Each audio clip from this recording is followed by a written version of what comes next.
We were talking this morning and you said something to me that really stood out, and that was specific to your time working in special forces. But it's true about a lot of things in life. And you said 95% of the job is planning. 5% of it is the action. Like, walk me through that experience of what you saw both in the military and out, and why you say that. Yeah, I think it honestly started early in my active time. So the Q course alone, it's more or less an 18-month to 2-year program, depending on which MOS you're going through. But it's a very long program. And all you were doing there is the basics, refine the basics, refine the basics, refine the basics. Like, how can you be the best if you cannot be the best at the basics? So that always was like kind of resonating in the back of me. It's not as sexy, cool guy training as everybody thinks it is. You know, you're not sliding into rooms and shooting from the hip. It's none of that. It is very, how can you be the best at executing the basics so that they are just muscle memory? So when things come up, you know what to do, not to think, just act.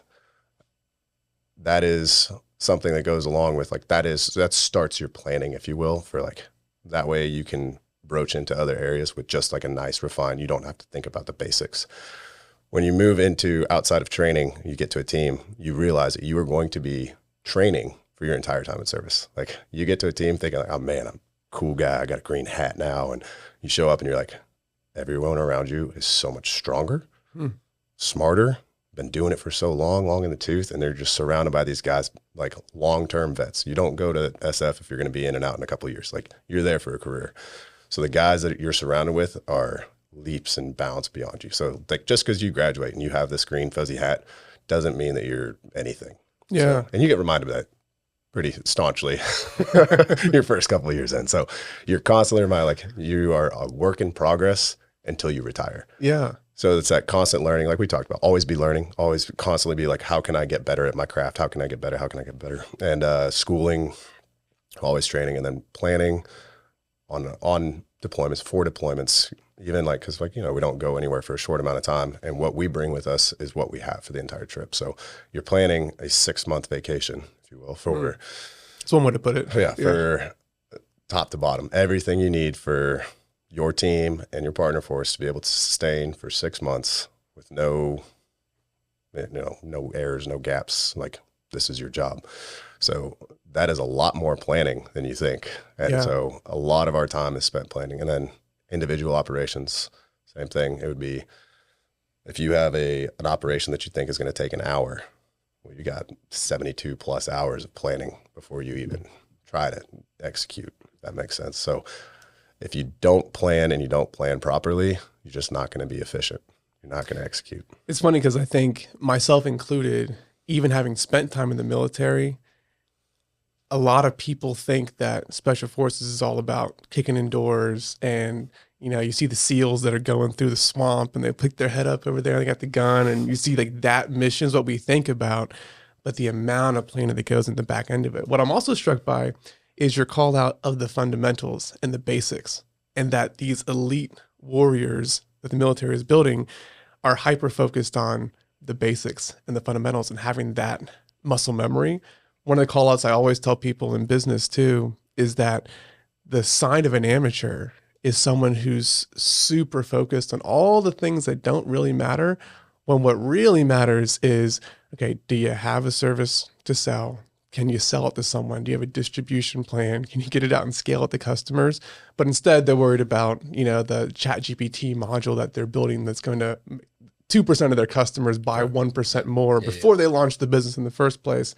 I find that very shocking. So Josh, in your case, being the military pilot, going through stages and similar types of rigorous training that most people don't get in the military, because of the fact that I think about this mindset of, like, you go out on a mission and the thing that you hear about all the time is the not only stuff getting shot down, but then people getting captured and the propensity for that to happen because you're constantly going out on these types of missions.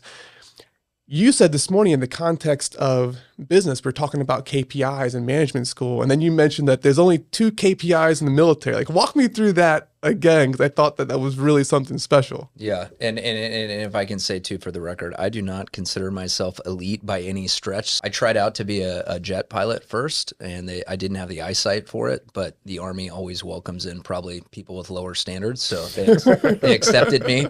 So my lack of 2020 at the time degraded me from getting to, be Maverick, if you will. Yeah. But, and I would also say I flew with plenty of people where I was thinking you should have never graduated flight school. So I would just go to say that there. But no, I think that there's people who are out there doing jobs that we think are elite that maybe are not as qualified as we suspect. Yeah, correct. Right. There's an order of merit list. So you're probably never in the backseat of an airplane thinking, I wonder where this pilot actually graduated. Was he top of his class, or was he bottom, or was she bottom? And how far are those standards potentially, or how low is the bar truly set? So anyways, I've never had a concern, obviously, of flying inside of an aircraft in commercial aviation because the standards are so good. But, again, the Army, it was like, what are we, anyways.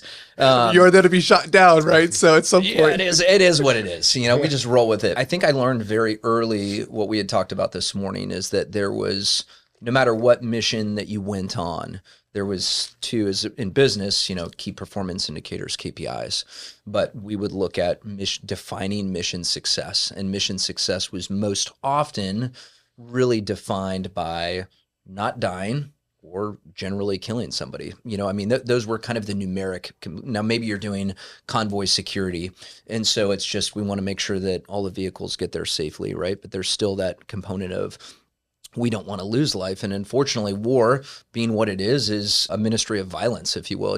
That's what it is. Romans 13 tells us that the government bears the sword for a reason. And that's just the reality. Is people that have been in it and seen armed conflict, you get an understanding that there are aggressors. And sometimes the best way to deal with aggressors is through using the sword.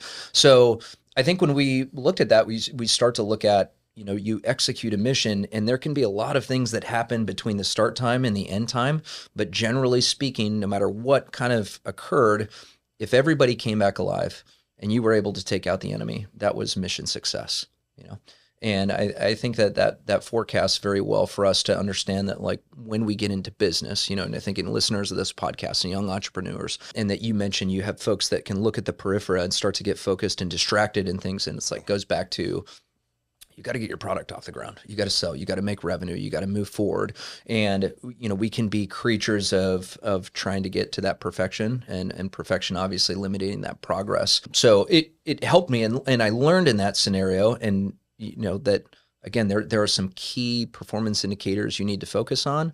And a lot of that other stuff you can just let roll off your back. Maybe we went right. We should have gone left, up, down, whatever that may be. You can Monday night quarterback yourself left and right. But I think it kind of comes back to really focusing on what are some of these key elements that really showcase success for us, and staying anchored on those. Yeah.